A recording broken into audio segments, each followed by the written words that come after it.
I think one thing that's again comes as a surprise to a lot of people is how unpopular and unsuccessful the Jesus movement was during Jesus' lifetime. The Gospel of Luke says that Jesus had 70 disciples. 70 disciples. One Messiah that we know of, who was just simply named the Egyptian, is credited with having 40,000 disciples.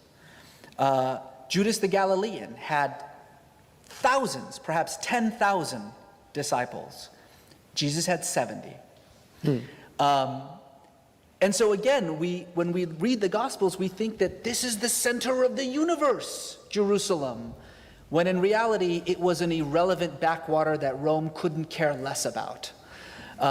When we read the story of Jesus, we think, my goodness, the entire Roman world is focused on this illiterate, marginal Jewish peasant, when in reality nobody really cared about him. Me, when reading your book, was that, if you don't mind me saying so, how common in one way a figure like Jesus was in his times. The land of Palestine was basically riddled with prophets, messiahs, miracle workers. They were everywhere. Exorcists, they were everywhere.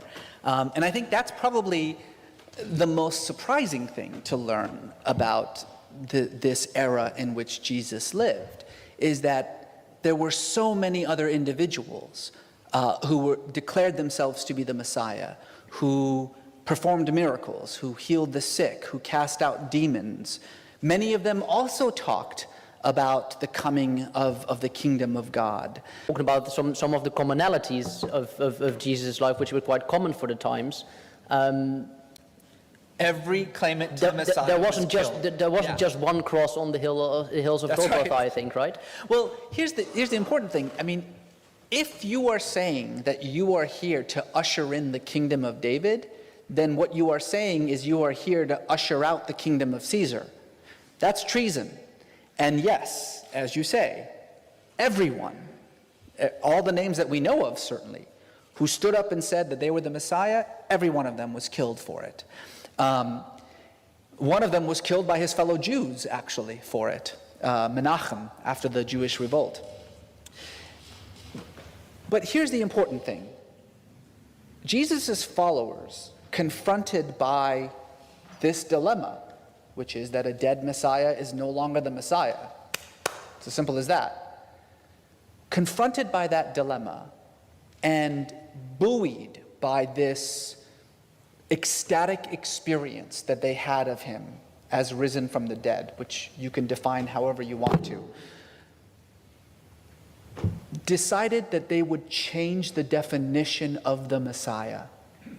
So in other words, either Jesus is not the Messiah, or what we think the Messiah is wrong.